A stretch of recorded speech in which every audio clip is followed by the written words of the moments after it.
Et coucou les copains! Salut, salut! Bienvenue dans cette nouvelle vidéo. On va vous faire une petite introduction. Oui, pourquoi? Parce qu'on est au milieu de la saison 2 et à notre habitude, on fait toujours un petit bilan. Et puis il y a des choses qui vont changer. Donc du coup, on voulait faire un petit face to cam comme ça pour commencer à vous expliquer ce qui va se passer.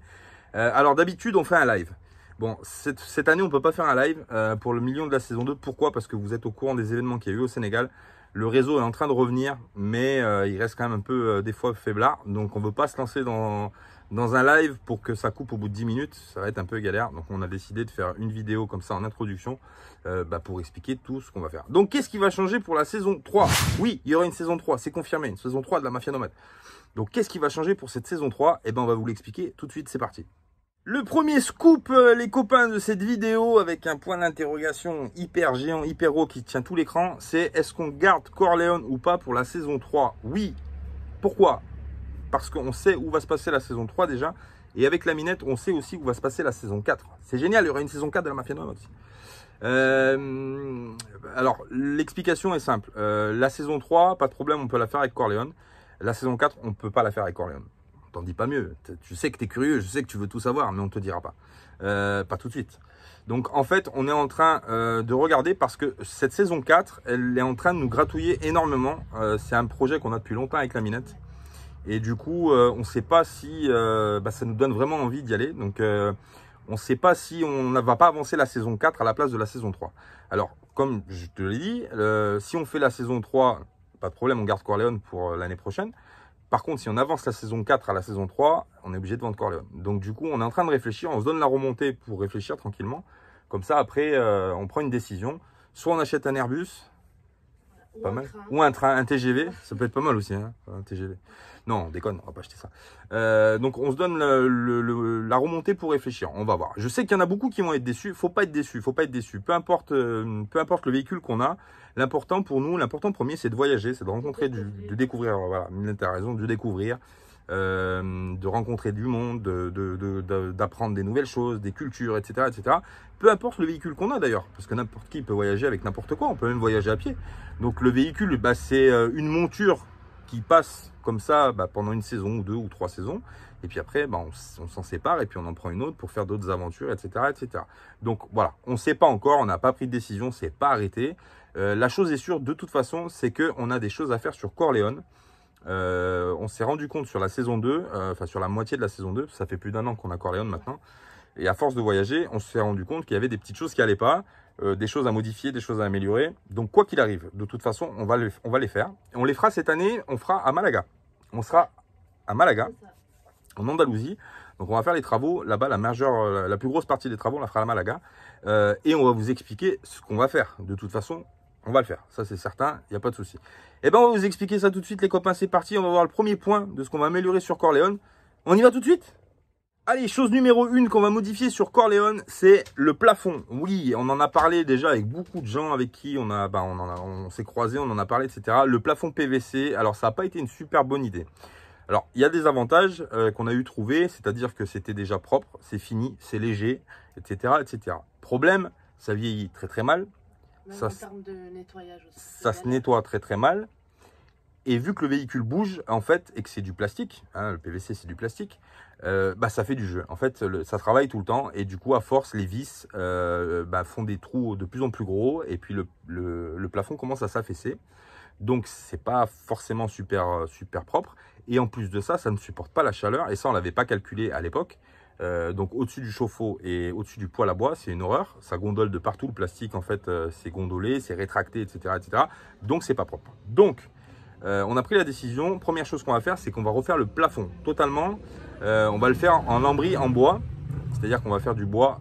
Pourquoi? Parce que le bois c'est un petit peu plus solide et puis ça résiste un petit peu plus au mouvement. Bon, après il faut le calculer, etc. pour que ça travaille avec le véhicule. Et puis ça fait aussi propre et fini. Bon, alors on va faire ça. Le premier travaux qu'on va faire, c'est on va tout enlever le plafond. On va refaire le plafond en bois. Et après, on s'occupera aussi de faire les finitions qu'on n'avait pas fait sur Corleone. Parce qu'on a toujours les parois en OSB qu'on avait peint pour que ça fasse un petit peu propre. Mais on va finir de plaquer tout ce qu'il y a à plaquer, les finitions, etc. Bien propre, les parois, etc., etc. Voilà, ça c'est le premier travail et c'est un des plus gros travaux qu'il y a à faire sur Corleone. Deuxième chose qui va changer sur Corleone. La table. La table à manger, ouais, la table. Pourquoi? Parce qu'en fait, quand on a fait ça, Siam était toute petite. Donc, elle mangeait avec nous sur les genoux. C'était pas gênant. Mais là, franchement, ça devient un petit peu... On sent le manque de place. Alors, il y a deux solutions qui s'offrent à nous. Soit on fait une plus grosse table. Problème, c'est que ça va empiéter sur le couloir central. Et c'est pas forcément une bonne idée. Soit sinon, on laisse ça comme ça. Et je pense qu'avec la minette, on va se faire une table basse au niveau du canapé pour qu'on puisse manger, elle et moi, en amoureux. Oui. Sur le canapé, pendant que les petites mangeront à table. Parce que vraiment, vu qu'on a fait que 2 sièges en fait face à l'autre, retournés, et puis la table au milieu, au niveau de la place, c'est pas super, il n'y a pas beaucoup d'espace. Et en plus de ça, c'est 4 places, quoi. Il n'y a pas 5 places. Donc c'est assez compliqué. Donc je pense que ça, on va le modifier. Qu'est-ce que tu me fais, la Minette? La Minette, elle me bute les moustiques. Bam, bam, boum, bam. T'as entendu ça? Bon. Donc du coup, je pense qu'on va opter pour une solution pour mettre une table basse en fait au niveau du canapé pour qu'on puisse manger avec la Minette tranquillement. Voilà. Changement numéro 3, les copains. Qu'est-ce qu'on va mettre en plus dans Corleone? Eh ben, on va y mettre tout simplement une machine à laver. Ça fait un petit moment qu'on y réfléchit. Pourquoi? Parce qu'on s'en sort pas. On s'en sort pas. Alors pourquoi on s'en sort pas? Parce que déjà on est une famille. Je pense que déjà c'est le problème de toutes les familles, c'est le linge qui voyage. Avec les enfants en bas âge, c'est pas toujours facile. Donc il y a deux solutions quand tu roules. C'est soit dans les pays où il y a des laveries automatiques, des lavomatiques, etc. Tu vas. Ça coûte un peu cher, c'est quand même un gros budget quand même à chaque fois les machines, ça coûte, c'est pas donné. Et puis tu as aussi les pays que tu traverses où ça n'existe pas, où il y en a pas, où il y en a très très peu, ou que dans les grandes villes. Et là, tu te tapes le linge à la main. Donc c'est pas aussi super. Des fois c'est un peu relou de consacrer une journée à faire de la lessive à la main. Alors là, on a décidé de supprimer la console qui est attenante au plan de travail de la cuisine pour venir y mettre une machine à laver. Donc on fera ça de toute façon, quoi qu'il arrive, on le fera. Il faudra faire donc trouver la machine, faire l'évacuation d'eau et puis alimenter en eau la machine à laver. Et ça on le fera, en Espagne ou en France d'ailleurs, je sais pas. Parce qu'en France, je sais qu'il y a des bons coups à faire pour acheter une machine à laver. En Espagne, je sais pas encore. Donc on fera ça, c'est sûr. Peut-être en Espagne si on la trouve. Sinon, on préparera la place en Espagne à Malaga. Et quand on arrivera en France, on prendra une machine, on trouvera une machine et on la positionnera à sa place, les copains. Point numéro 4, les copains, le poêle à bois. Alors le poêle à bois, oui, il va falloir, quand on arrive, pareil en Europe, il va falloir qu'on le démonte. Déjà, de toute façon, pour faire le lambris bois, pour refaire le plafond, on va être obligé de le démonter. Et on va en profiter, il faut ramoner. Il faut donc ramoner le conduit en fait du poêle. On va en profiter pour refaire une peinture du poêle complète, noire, haute température. Et puis de faire un petit peu d'entretien, le nettoyer bien propre, etc. Et peut-être que si j'ai le temps, et si je trouve un petit peu de carrelage de récup d'ailleurs, parce que je pense que j'ai une idée dans la tête, ça peut être pas mal. Je pense qu'on va carreler le dessous du poêle avant de le remonter et le pourtour en fait du poêle, le contour. Je pense qu'on va faire ça aussi. Ça peut être sympa. Et puis en plus de ça, c'est un peu plus, comment dire, ça va réverbérer un petit peu plus la chaleur, le carrelage. Donc ça peut être sympa. Ça peut faire une finition vraiment cosy, vraiment sympa. Et puis de toute façon, le PVC qu'on avait mis, qu'on a écollé, c'est pas une super idée parce que c'est du PVC, c'est vous savez, les feuilles de PVC. Derrière, il y a de la glu. Et qu'est-ce qui se passe? Qu'est-ce qui s'est passé? C'est qu'avec la chaleur, la glu, elle a fondu, elle a séché. Et du coup, ça a décollé les plaques. Et les plaques ne tiennent pas. Donc du coup, les plaques PVC, c'est vraiment pas une bonne idée. Ça a fait le taf en dessous du poêle, pas de problème. Elles ont tenu parce qu'elles sont posées donc à plat. Il y a le poêle qui est vissé dessus. Par contre, toutes les plaques PVC qui étaient autour sont tombées. Donc du coup, ça, on est obligé de le refaire aussi, les copains. Cinquième point qui va changer sur Corleone. Ça, c'est une petite modif aussi qui nous a bien manqué sur le début de la saison 2. C'est un Webasto. Alors, on a le poêle qui chauffe le devant du bus, pas de problème. On monte pour ceux qui sont montés dans Corleone d'ailleurs cet hiver, je pense à Seb, je pense aux Marseillais, je pense à plein de monde qu'on a trouvé sur. Il y avait qui aussi? Il y avait, on a trouvé plein de monde à Pau. Il y avait Marie-Pierre aussi. Enfin bon, tous ceux qui sont venus dans le bus, ils ont tous dit la même chose. Stéphane aussi. D'ailleurs, Marie-Pierre aussi. Marie-Pierre, quand elle est montée dans le bus, elle a dit, mais c'est quoi? C'est un sauna hammam ici? Le bus, il faisait trop chaud. Le bus, donc l'avant est chauffé, surchauffé par le poêle à bois, pas de problème. Par contre, le rayonnement de la chaleur n'arrive pas dans les chambres. Alors, dû à deux raisons. La première, c'est qu'il n'y a pas de ventilation. Et la deuxième, c'est qu'on a la paroi de la douche en fait, qui fait obstacle en fait à la chaleur. Et donc, cette chaleur-là ne va pas dans les chambres. Donc, cet hiver, on s'est un peu pelé. Il y a eu des nuits, on a eu 0 dans la chambre à l'arrière. Vraiment, ça caillait. Donc, cette année, on a dit, pour l'hiver qui arrive, on a dit on va mettre un Webasto d'appoint. Donc, on va faire un chauffage d'appoint diesel à l'arrière de Corleone avec 2 bouches. Une bouche qui va sortir dans notre chambre à nous et une bouche qui va sortir dans la chambre des filles. Donc ça aussi, c'est un petit job qui va être sympa à réaliser parce que l'arrière du bus, c'est très compliqué pour passer les gaines parce qu'il y a le moteur derrière, il y a une paroi qui est en pente, il y a tous les coffres techniques, les suspensions d'air, tout ça. Donc pour passer les gaines, c'est juste une petite galère. On a un coffre qui est à l'arrière, qui est potentiellement peut accueillir le Webasto. Mais après, c'est pour les gaines, ça va être vraiment un travail aussi phénoménal parce qu'il faut vraiment réussir à les passer là où il faut bien correctement. Et c'est pas toujours facile. Voilà. Point numéro 6, ça va être tout ce qui est esthétique. On a décidé de refaire intégralement l'esthétique de Corleone à l'intérieur. Ça va comprendre le canapé, les housses de siège parce que les sièges sont un peu vieillissants et puis la couleur, bon, c'est un peu flashy. Donc on voulait faire les housses en raccord avec le canapé. Et aussi s'occuper de la partie avant de Corleone, c'est-à-dire le cockpit. Pourquoi? Parce que ce plastique qu'on a à l'avant, il a vieilli très très mal. Il a pris les UV, donc du coup il est plus gris, il est gris blanc, il a pris des taches, etc. etc. Donc on voulait vraiment refaire l'avant propre de Corleone en noir. Je pense qu'on va le faire en noir mat, ou oui en noir mat, ça peut être pas mal. Et refaire donc vraiment l'habillage de tout à peu près correctement, que ça soit vraiment fini, propre, nickel. Il faut qu'on rachète un tapis aussi, parce qu'on a laissé notre tapis on a laissé notre tapis au Sénégal hein, d'ailleurs. À Joseph, on lui a fait cadeau de notre tapis, donc on voulait racheter un autre tapis. Donc on rachètera pareil un tapis qui est raccord aussi un petit peu avec le nouveau canapé. Bref, de la finition, de l'esthétique, ça c'est pareil, on va le faire de toute façon. Il y aura 2-3 modifications aussi en termes pour les coffres qu'on a au sol dans le couloir. Parce que quand on les a fait, on a laissé beaucoup trop d'écart entre les plaques. Et en fait, c'est très compliqué parce que quand on passe le balai, la majeure partie de ce que tu ramasses au balai, ça tombe dans les trous.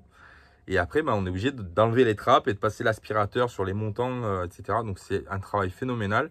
Et ça, on ne l'avait pas calculé. Donc, je pense qu'on va réduire l'écart entre les trappes pour que ce soit un petit peu plus déjà esthétique. Et puis surtout que ce soit un peu plus facile pour le ménage. Le prochain point, il est avec un point d'interrogation, c'est-à-dire c'est l'extérieur de Corleone. On voulait refaire la peinture à l'extérieur de Corleone.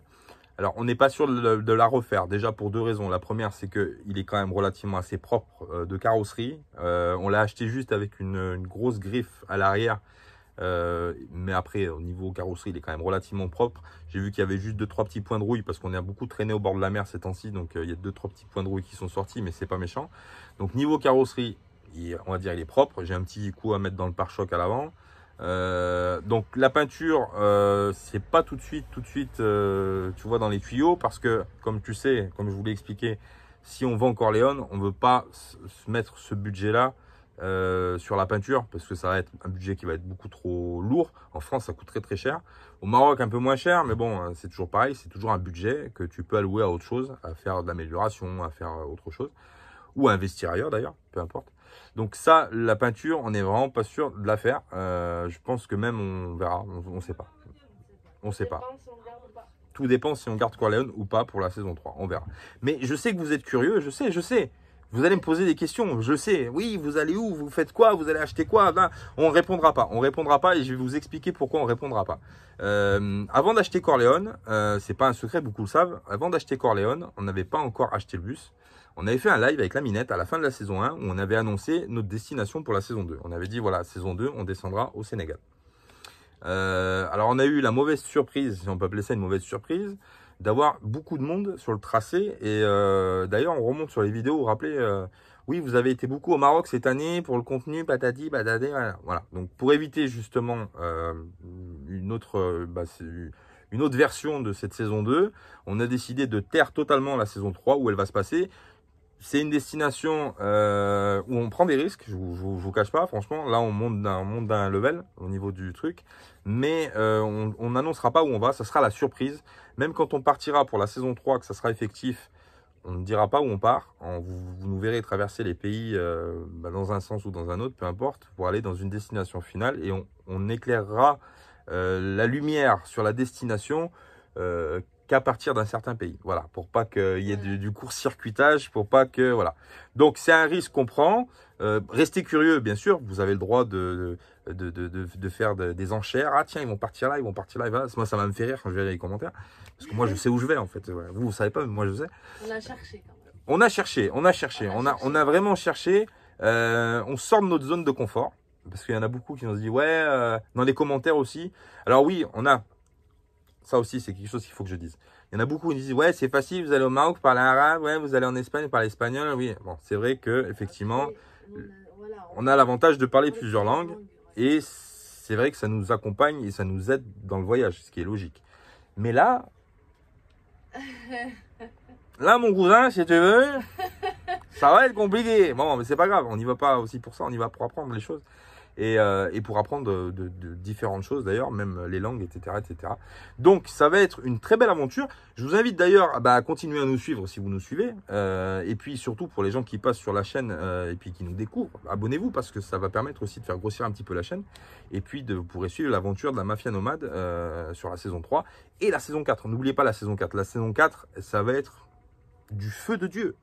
La saison 4, on explose tout. Je te le dis direct. D'ailleurs, c'est pour ça qu'en fait, avec la Minette, on est assez pressé pour faire cette saison 4. Ouais. Et on se taquine vraiment. Hein. Toutes les nuits, je m'endors. Je dis à Salma, non, on va faire la saison 4 avant. Ouais, parce que non, franchement, la saison 4, c'est la folie. C'est la folie. Je te raconte pas, c'est la folie. Je te vends pas du rêve, hein, mais je te dis franchement que là, on va tout éclater. Ouais, franchement, on va tout éclater, mon cousin. Restez fidèles parce que ça va être une très très belle aventure. La saison 3, très très belle aventure. La saison 4, magnifique aventure. Et après la saison 4, peut-être une saison 5. On sait pas. Mais beaucoup d'aventures à prévoir. Franchement, non, sans rigoler. Il va se passer beaucoup de choses. Des trucs de fou d'ailleurs, même des trucs de fou. On espère que ça va vous plaire. On espère que vous allez continuer à nous accompagner dans cette aventure-là. Franchement, parce que c'est juste magnifique déjà de le vivre, nous de le vivre. Et puis de le partager, c'est surtout ça aussi, c'est magnifique. Donc, restez fidèles les copains. Pensez surtout la Mafia Nomade tous les jours. La Mafia Nomade, ils vont où? Ils font quoi? Posez-moi des questions. Tiens, ça va être drôle. On va faire un sondage. Allez, sous les commentaires de cette vidéo, vous essayez de deviner la destination de la saison 3. Voilà, on va pas compliquer les choses avec la saison 4, juste la saison 3. Vous mettez dans les commentaires où on va aller. Allez, comme ça, moi, je vais me bidonner quand je vais voir les réponses. Et je pourrais faire même un petit... ouais, je sais pas, bon, je vous dis pas plus. Parce qu'après, je vais en dire trop et après, vous allez comprendre ce qui va se passer. Et j'ai pas envie de gâcher la surprise parce que c'est vraiment une très, très, très belle surprise, les copains. Franchement, ça va être une dinguerie. Vous allez kiffer ce qui va se passer. On vous fait des gros bisous en attendant. On est toujours à Saint-Louis. On vient d'arriver à Saint-Louis. On va vous laisser avec ça et on va vous laisser avec la suite de la vidéo. Donc la remontée de Louga jusqu'à Saint-Louis. La visite de Saint-Louis, je ne sais pas si elle sera à la suite de cette vidéo parce que ça dépend du temps qu'on a pris pour faire les rushs d'explication, etc., etc. En attendant, quoi qu'il arrive, dernière étape, Sénégal, Saint-Louis. Après, on rentre en Mauritanie, les copains. Et on passera un petit peu de temps en Mauritanie avant de rejoindre le Maroc, où on va passer les vacances d'été au Maroc, en réalité. Et puis après, on ira à Malaga pour commencer le travail. Parce que là, il y a beaucoup de travail, mon cousin. D'ailleurs, si tu es dans le coin, tu passes filer un coup de main à la Mafia Nomade. Oui, c'est comme ça. Non, je rigole. Tu kiffes ta vie, laisse-nous tranquille. Hein. Non, on fait des bisous, les copains. On vous aime. Merci encore pour tous vos commentaires. Merci pour tous vos messages. Merci pour la bienveillance que vous donnez à travers les commentaires. Merci à tout le monde. Franchement, c'est vraiment top. On est vraiment une grande famille. Et ça, on apprécie énormément avec Salma parce que c'est vraiment des échanges qui sont vachement... qui n'ont pas de prix en fait. C'est vraiment magnifique. Cette humanité qu'on arrive à développer à travers les chaînes comme ça. Et je trouve que vraiment, sans nous lancer des fleurs, on est en train de faire une très belle chose.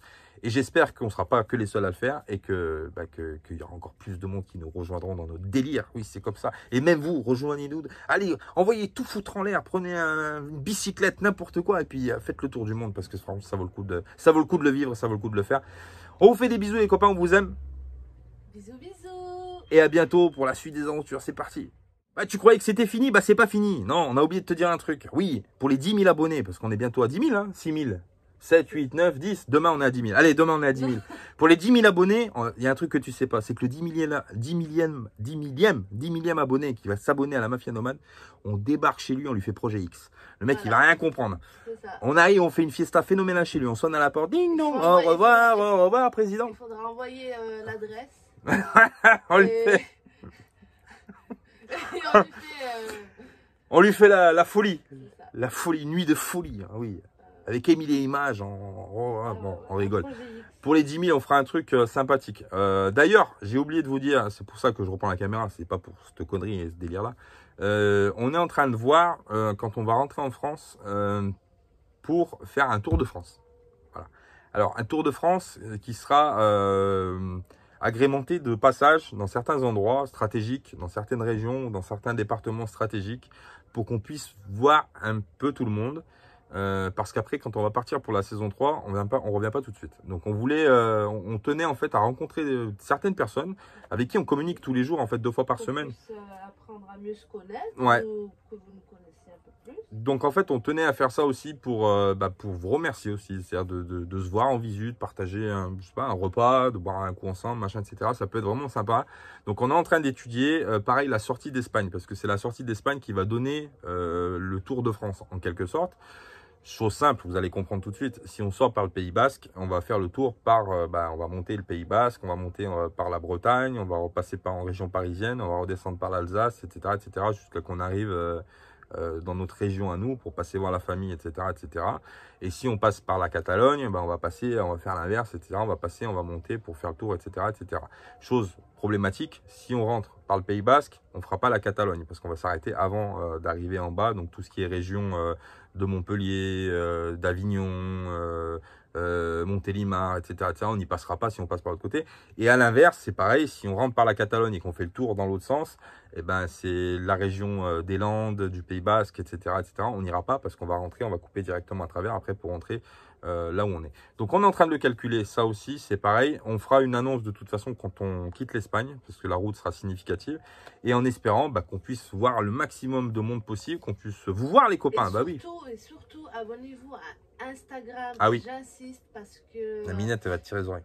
Non, c'est à chaque ville qu'on va traverser, en fait, on fait des posts journalières sur Instagram pour savoir si vous voulez nous rencontrer. Voilà, vous saurez où on est exactement au jour près, quoi. Alors que YouTube, c'est vrai qu'il y a il y a du décalage. Voilà, il y a du décalage. YouTube, il y a du décalage. C'est vrai que quand tu vois une vidéo de YouTube, généralement, au mieux, il y a une semaine de décalage. Parce que pour les montages vidéo, tu es obligé d'avoir du décalage. Tu peux pas faire du direct. Et la minette, elle a raison. Instagram, c'est au jour le jour. Donc, quand on poste, on est à Limoges, on est à Limoges. C'est-à-dire qu'il n'y a pas de surprise. On poste Limoges, on est à Limoges. Alors que sur YouTube, quand tu vas me voir que je suis à Limoges, en fait, je suis déjà à Châteauroux. Voilà. En gros, c'est ça. Donc, c'est vrai, la minette a raison. Pensez à vous abonner sur Instagram si vous avez un compte Instagram. Si vous n'avez pas de compte Instagram, c'est pas très grave. Vous pouvez en créer un. C'est très facile. Et puis, si vous n'en voulez pas, que vous êtes réfractaire, restez comme vous êtes, c'est très bien aussi. On vous fait des bisous les copains. On vous aime. À bientôt. À bientôt pour la suite.